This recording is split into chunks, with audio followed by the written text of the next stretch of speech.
नमस्कार मित्रों, मैं डॉक्टर कृति साहित्य कृति के यूट्यूब चैनल पर आपका बहुत बहुत स्वागत करती हूँ। हम पढ़ रहे हैं आचार्य रामचंद्र शुक्ल जी की पुस्तक हिंदी साहित्य का इतिहास से, जिसमें हमने आदिकाल, भक्तिकाल और रीतिकाल में रीतिबद्ध और रीति सिद्ध जो कवि थे उन सबको पूरा पढ़ लिया है। सारी की सारी वीडियोस आपको प्लेलिस्ट में मिल जाएंगी, जहां से आप वीडियोस को देख सकते हैं और अपनी यूजीसी नेट की तैयारी कर सकते हैं, क्योंकि आचार्य रामचंद्र शुक्ल जी बहुत महत्वपूर्ण है आपकी यूजीसी नेट की परीक्षा के लिए। आप चाहे किसी भी वर्ष का प्रश्न पत्र देख लीजिए, शुक्ल जी से बहुत सारे प्रश्न पूछे गए हैं सीधे सीधे उनकी पुस्तक से। तो इस दृष्टि से हम इस सीरीज़ में शुक्ल जी की पुस्तक से पढ़ रहे हैं। तो आज की इस वीडियो में हम प्रकरण 3 पढ़ेंगे, जिसमें रीतिकाल के कुछ अन्य कवियों को देखेंगे, जो कि शुक्ल जी ने इनको अन्य कवियों की शाखा के अंतर्गत रखा है। ये ना तो रीति से बंधे हुए थे, ना तो रीति सिद्ध कवि थे, इनको रीति मुक्त कवि कहा है शुक्ल जी ने। बिल्कुल मुक्त बंधन से मुक्त होकर के इन्होंने रचनाएं की, जिनमें विशेषतर घनानंद का नाम आपने सुना ही है। तो घनानंद जैसे कवि इसमें आते हैं इस धारा में, और बहुत सारे कवि हैं जो कि घनानंद की तरह ही मुक्त रचना करते थे रीतिकाल के अंतर्गत। तो आज उन सभी रचनाकारों को हम जल्दी से जल्दी वीडियो में पढ़ते चलेंगे, उनकी महत्वपूर्ण रचनाओं को देखते चलेंगे, और शुक्ल जी ने उनसे संबंधित जो महत्वपूर्ण बातें कही हैं जो कि परीक्षाओं में पूछी जाती हैं उनको देखेंगे। तो चैनल के साथ बने रहिए, और सब्सक्राइब नहीं किया है तो सब्सक्राइब कर लीजिए इसी प्रकार की वीडियोस के लिए। तो चलिए अब शुरू करेंगे, देखेंगे रीतिकाल के अन्य कवियों को। कहते हैं कि रीतिकाल के प्रतिनिधि जो भी कवि थे, जिन्होंने लक्षण ग्रंथ के रूप में रचनाएं की हैं, संक्षिप्त में उनका वर्णन तो अब तक में हो चुका है। मतलब रीति सिद्ध और रीतिबद्ध जो भी कवि थे उनका संक्षिप्त में शुक्ल जी ने परिचय करा दिया है। पिछली कई वीडियोज़ में हमने पढ़ा भी है। आज कहते हैं कि जिन्होंने रीति ग्रंथ ना लिखकर दूसरे प्रकार की पुस्तकें लिखी हैं, यहाँ पे उन कवियों की चर्चा की जाएगी। ऐसे कवियों में कुछ ने तो प्रबंध काव्य भी लिखे हैं, ठीक है, और कुछ ने नीति के या भक्ति संबंधी पद्य भी, कुछ ने श्रृंगार रस की फुटकल कविताएं लिखी हैं, जिनमें घनानंद सबसे ज़्यादा ऐसे कवियों में सर्वश्रेष्ठ हुए हैं। कहते हैं कि बात यह है कि घनानंद जो थे, इनके कोई बंधन नहीं था। जिस भाव की कविता जिस समय सूझी ये लिख गए। रीतिबद्ध ग्रंथ जो लिखने बैठते थे, उन्हें प्रत्येक अलंकार या नायिका को उदाहरित करने के लिए पद्य लिखना आवश्यक था। जो रीति से बंधे हुए कवि थे, रीति के अनुसार कविता करते थे, रचना करते थे, उनके लिए बाध्यता थी नायिका के उदाहरण सहित तो उनको पद्य लिखने पड़ते थे, अलंकार देखना पड़ता था, इन सब को देख करके ही लिखना पड़ता था, जिनमें सब प्रसंग उनकी स्वाभाविक रुचि या प्रवृत्ति के अनुकूल नहीं हो सकते। जाहिर सी बात है कि सारी की सारी प्रवृत्ति तो उनके पसंद के अनुकूल नहीं हो सकती है। चूँकि परिपाटी रीति की है, अलंकार की है, तो वो लिख तो ज़रूर रहे, पर ज़रूरी नहीं कि सभी के ऊपर उनकी रुचि हो। तो ऐसे में क्या हुआ कि रसखान, घनानंद, आलम, ठाकुर, ये 4 नाम बहुत महत्वपूर्ण है। रसखान, घनानंद, आलम, ठाकुर आदि जितने प्रेमोन्मत्त कवि हुए हैं, उनमें किसी ने लक्षणबद्ध रचना नहीं की। तो ये बिल्कुल रीति मुक्त कवि है, जिन्होंने किसी भी बंधी हुई परिपाटी में लक्षण की परिपाटी हो, अलंकार की परिपाटी हो, बंद कर कोई रचना नहीं की। कौन कौन? रसखान, घनानंद, आलम, ठाकुर, ये 4 महत्वपूर्ण नामों को शुक्ल जी ने यहाँ लिया। इनके अतिरिक्त भी बहुत सारे कवि हैं जो कि जिनकी रचनाओं को पूछा जाता है, लेकिन 4 विशेषतर यहाँ पे रचनाकार हैं जिनको यहाँ पे बताया गया है: घनानंद को, रसखान को, आलम को और ठाकुर को। कहते हैं शुक्ल जी की प्रबंध काव्य की विशेषतर उन्नति तो इस काल में कुछ नहीं हो पाई, लेकिन लिखे तो अनेक कथा प्रबंध गए थे, पर उनमें से 2 ही 4 ऐसे हैं जो कवित्व का आकर्षक, जिसमें कवित्व आकर्षक उनकी झलक दिखाई पड़ती है हमें। कौन कौन सी? सबल सिंह का महाभारत, आपने नाम सुना ही होगा, सबल सिंह चौहान का महाभारत। छत्र सिंह का की विजय मुक्तावली, गुरु गोविंद सिंह का चंडी चरित्र, लाल कवि का छत्र प्रकाश, जोधराज का हमीर रासो, गुमान मिश्र का नैसद चरित, सरयू राम का जैमिनी पुराण, सूदन का सुजान चरित्र, देवी दत्त की वैताल पचीसी, हर नारायण की माधवानल कामकंदला, ब्रजवासी दास का ब्रजविलास, गोकुलनाथ आदि का महाभारत, मधुसूदन दास का रामाश्वमेघ, कृष्णदास की भाषा भागवत, नवल सिंह कृत भाषा सप्तशती, आल्हा रामायण, आल्हा भारत, मूल ढोड़ा तथा चंद्रशेखर का हमीरहट, श्रीधर का जंगनामा, पद्माकर का राम रसायन, ये इस काल के मुख्य कथानक काव्य हैं शुक्ल जी के अनुसार, जिनमें उनमें से भी देखिए, इनमें से चंद्रशेखर के हमीरहट, लाल कवि के छत्र प्रकाश, जोधराज के हमीर रासो, सूदन का सुजान चरित और गोकुलनाथ आदि के महाभारत में ही काव्य के उपयुक्त रसात्मकता देखने को मिलती है। ये सभी बहुत महत्वपूर्ण रचनाएं हैं, ठीक है, विशेषकर जिनको इनमें से भी छांट कर शुक्ल जी ने बताया कि चंद्रशेखर का हमीरहट, लाल कवि का छत्र प्रकाश, जोधराज का हमीर रासो, सूदन का सुजान चरित्र और गोकुलनाथ आदि के महाभारत, ये बहुत बार पूछी गई रचनाएं हैं, ठीक है, जो कि कहते हैं कि काव्य के उपयुक्त हैं। तो यहाँ तक तो हो गई प्रबंध काव्य की बात। अब बात है कि चौथा वर्ग जो कि नीति के फुटकल पद्य कहने वालों का था, मतलब अब नीति के जो फुटकल पद्यों को कहने वाले जो कवि थे, जो रचनाकार थे, वो ऐसे पद्य भी नीति की पुस्तकों में आ जाते हैं, ठीक है। कुछ ने क्या किया कि देखिए, इनको कवि कहना ये ठीक नहीं समझते हैं, इनके तथ्य कथन के ढंग में कभी कभी वाग वैदग्ध्य रहता है, पर केवल वाग वैदग्ध्य के द्वारा तो काव्य की सृष्टि नहीं हो सकती। यह ठीक है कि कहीं कहीं ऐसे गद्य भी नीति की पुस्तकों में आ जाते हैं, मतलब नीति की पुस्तकों में इनको गिन लिया जाता है, पर अगर देखा जाए तो वो उचित इतना नहीं है। कुछ में मार्मिकता होती है जो हृदय की अनुभूति से भी संबंध रखते हैं, पर उनकी संख्या बहुत ही अल्प है। अतः ऐसी रचना करने वालों को हम कवि ना कहकर सूक्तिकार कहेंगे। सूक्तिकार किनको? ऐसे रचनाकारों को जिन्होंने नीति के फुटकल पद्य लिखे हैं, उनको क्या कहा गया है? सूक्तिकार। रीतिकाल के भीतर वृंद, गिरधर, घाघ और बैताल अच्छे सूक्तिकार हुए हैं। तो सूक्तिकारों में किनका किनका नाम आता है रीतिकाल में? वृंद, गिरधर, घाघ और बैताल का।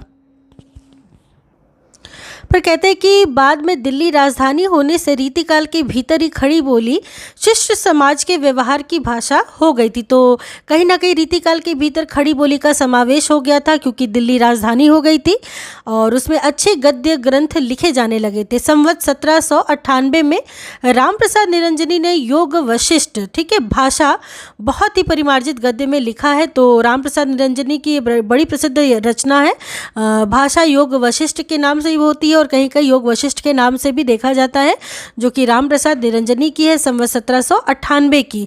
और इसकी जो भाषा है बड़ी परिमार्जित गद्य में ये लिखी गई रचना है, ध्यान रखिएगा, कई बार पूछी गई है। इसी रीतिकाल के भीतर रीवा के महाराज विश्वनाथ सिंह ने हिंदी का प्रथम नाटक आनंद रघुनंदन नाटक लिखा। किसने लिखा? रीवा नरेश विश्वनाथ सिंह जी ने आनंद रघुनंदन नाटक। इसके उपरांत गणेश कवि ने प्रद्युम्न विजय लिखा नामक एक पद्यबद्ध नाटक है। ये प्रद्युम्न विजय क्या है? पदबद्ध नाटक है, जिसमें पात्र प्रवेश, विष्कंभक, प्रवेशक आदि रहने पर भी इतिवृत्तात्मक पद्य रखे जाने के कारण नाटक का प्रकृत स्वरूप न दिखाई पड़ता है। लेकिन इसके बावजूद भी ये सभी रचनाएं, चूँकि प्रारंभिक दौर की रचनाएं थी, इस दृष्टि से बहुत ज़्यादा महत्वपूर्ण है। जैसे कि रामप्रसाद निरंजनी का योग वशिष्ठ, वहीं रीवा के नरेश महाराज विश्वनाथ सिंह का आनंद रघुनंदन नाटक, जिसको हिंदी का प्रथम नाटक कहा है शुक्ल जी ने। वहीं इसके उपरांत गणेश कवि ने प्रद्युम्न विजय नामक पद्यबद्ध नाटक लिखा। और ठीक है, इसी के साथ ये सभी रचनाएं जो कि है रीतिकाल की पृष्ठभूमि बताती है अन्य कवियों की, यानी कि किस प्रकार मुक्तक रचनाओं के साथ साथ जो मुक्त रचनाएं लिखी गई थी रीतिकाल में, उसके साथ साथ क्या भूमिका बन रही थी गद्य और पद्य की। अब हम आगे कुछ रीतिकाल के कवियों को देखेंगे जो कि जिन्होंने मुक्त रूप से रचनाएं की है। तो सबसे पहले हम देखेंगे सबल सिंह चौहान को। तो इनका जो महाभारत की कथा दोहे चौपाइयों में इन्होंने लिखी थी सबल सिंह चौहान ने। इनका महाभारत बहुत बड़ा ग्रंथ है सबल सिंह चौहान का। महाभारत के नाम से पूछा जाता है कि रचना किसकी है। सबल सिंह चौहान के लिए केवल यही प्रश्न सबसे ज़्यादा पूछा जाता है कि इनकी रचना कौन सी है? महाभारत, ठीक है, जो कि दोहे चौपाई में लिखी गई है। इसके अतिरिक्त, इस ग्रंथ के अतिरिक्त इन्होंने देखिए ऋतु संहार का भाषानुवाद किया, रूप विलास और एक पिंगल सूत्र भी लिखा था। लेकिन विशेषतर ये अपने महाभारत के लिए ही प्रसिद्ध है। तो सबल सिंह चौहान की रचना है महाभारत, ध्यान रखिएगा। अगले कवि देखेंगे, हमारे अगले कवि है वृंद। ये मेड़ता जोधपुर के रहने वाले थे और कृष्णगढ़ नरेश महाराज राज सिंह के गुरु थे, ठीक है। तो मेड़ता के थे और महाराज राज सिंह के ये गुरु थे। और कहा जाता है कि औरंगजेब की फौज में ये ढाके तक गए थे। कौन? वृंद कवि। ठीक है, औरंगजेब की फौज में कहाँ तक गए थे? ढाके तक गए थे। इनकी वृंद सतसई संवत 1761 की रचना है, जिसमें नीति के 700 दोहे लिखे गए हैं और बहुत प्रसिद्ध रचना है। तो वृंद सतसई के नाम से रचना पूछी जाती है, किसकी है? तो वृंद सतसई वृंद की रचना है, जिसमें इसका वर्ण विषय क्या है? तो नीति के 700 दोहे इसमें लिखे गए हैं। खोज में श्रृंगार शिक्षा संवत 1748 और भाव पंचाशिका नाम की 2 रस संबंधी पुस्तकें और मिली हैं, पर इनकी ख्याति अधिकतर सूक्तिकार के रूप में ही हुई है। तो वृंद क्या थे? एक सूक्तिकार कवि थे। वृंद सतसई इनकी रचना है, इसके अतिरिक्त श्रृंगार शिक्षा और भाव पंचाशिका भी है, लेकिन वृंद सतसई बहुत मुख्य है और इनकी ख्याति सूक्तिकार के रूप में हुई है। चलेंगे, हम देखेंगे कुछ वृंद सतसई के दोहों को। तो ये अपने दोहे में लिखते हैं, भले बुरे सब एक सम जौ लो बोलत नाही, जान परत है काग पिक ऋतु बसंत के माही, है ना। तो बड़ी प्रसिद्ध ये रचना दोहा है, बड़ा प्रसिद्ध है कि भले बुरे सब एक समान जौ लो बोलत नाही। जब तक वो बोलता नहीं तब तक अच्छा क्या बुरा क्या समझ में नहीं आता उसके बारे में। जान परत है काग पिक, तो कौआ है कि कोयल है, ये ऋतु बसंत के माही। जब बसंत का ऋतु आता है तभी समझ में आता है कि वो कौआ है कि कोयल है। तो इस प्रकार आप देख सकते हैं कि वृंद इस प्रकार के दोहे लिखा करते थे। चलेंगे हम अपने अगले कवि की ओर। अगले कवि है बैताल। कहते हैं कि ये राजा विक्रम शाही की सभा में रहा करते थे। तो बैताल कहाँ रहा करते थे? विक्रम शाही की सभा में। बैताल का विशेष रूप से महत्व इसलिए है क्योंकि इनका नाम पूछा जाता है कि ये रीति सिद्ध में है, रीति मुक्त में है कि रीतिबद्ध कवियों में है। तो ये बस आपको ध्यान रखना है, इनमें बस यही पूछा जाता है कि ये किसके अंतर्गत है। तो ये रीति मुक्त के अंतर्गत आते हैं बैताल, और विक्रम शाही की सभा में ये रहते थे। अब अगले कवि को देखेंगे। अगले हमारे कवि है आलम, और नेट की परीक्षा में आलम से बहुत बार प्रश्न पूछे गए हैं। कहते हैं ये जाति के ब्राह्मण थे, पर शेख नाम की एक रंगरेजिन थी जिससे ये प्रेम करते थे। प्रेम में फंसकर पीछे से आलम क्या हो गए थे? मुसलमान हो गए थे। वैसे ये जाति के ब्राह्मण थे। ठीक है, शेख नामक इनकी कह सकते हैं कि रंगरेजिन के प्रेम में आकर के ये क्या हो गए थे? पीछे जा कर के बाद में मुसलमान बन गए थे और उसके साथ विवाह करके रहने लग गए थे। आलम को शेख से जहान नामक एक पुत्र भी हुआ था। तो पुत्र का नाम क्या था? जहान। अतः आलम का कविता काल यदि देखा जाए तो लेकिन इससे पहले हम ये देखेंगे कि ये औरंगजेब के दूसरे बेटे मुअज्जम के आश्रय में रहते थे। किसके आश्रय में रहते थे? औरंगजेब के दूसरे जो बेटे थे मुअज्जम, उनके आश्रय में रहते थे, जो पीछे बहादुर शाह के नाम से भी गद्दी पर बैठा था। ठीक है, तो इनके आश्रय में आलम रहते थे, मुअज्जम के, या फिर पीछे से जो ये हो गए थे बहादुर शाह। ठीक है, बहादुर शाह के नाम से ये गद्दी पर बैठे थे। तो इन्हीं के आश्रय में आलम रहा करते थे। अतः आलम का कविता काल जो था वो संवत 1740 से संवत 1760 तक माना जा सकता है। इनकी कविताओं का एक संग्रह है आलम केली। कई बार आपने देखा होगा ये रचना पूछी गई है, आलम केली आलम की रचना है। ठीक है, तो कहते हैं कि ये जो संग्रह है कविताओं का आलम केली है। और शेख रंगरेजिन भी अच्छी कविता करती थी। आलम के साथ प्रेम होने की विचित्र कथा प्रसिद्ध है। कहते हैं कि आलम ने एक बार उसे पगड़ी रंगने को दी, जिसकी खूंट में भूल से कागज का एक चिट बंधा चला गया। किसने दिया? आलम ने एक बार उसे पगड़ी रंगने को दी थी आलम ने, और पगड़ी रंगने को दी थी तो उनकी जो पगड़ी की जो खूंट थी उस खूंट में भूल से क्या हो गया था? कागज का एक चिट बंधा चला गया था। उस चिट में दोहे की यह आधी पंक्ति लिखी थी। क्या लिखी थी? कनक छरी सी कामनी काहे को कटी छीन। शेख जो थी, जो इनकी प्रेमिका थी शेख, तो शेख ने दोहा इस तरह पूरा करके लिखा कि कटी को कंचन काटी विधि कुचन मध्य धरी दीन। तो ये जो दोहा लिखा, इसको लिख करके शेख ने इस दोहे को पूरा किया। उस चिट को उसने यानी कि शेख ने फिर जो की त्यों पगड़ी की खूंट में बांधकर वापस लौटा दिया। उसी दिन से आलम शेख के पूरे प्रेमी हो गए और अंत में उसके साथ विवाह कर लिया। शेख बहुत ही चतुर और हाजिर जवाब स्त्री थी।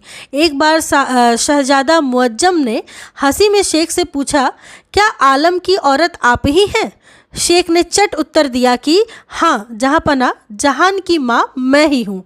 आलम केली में बहुत से कवित्व शेख के रचे हुए हैं। आलम के कवित्व सवैयों में भी बहुत सी रचना शेख की मानी जाती है।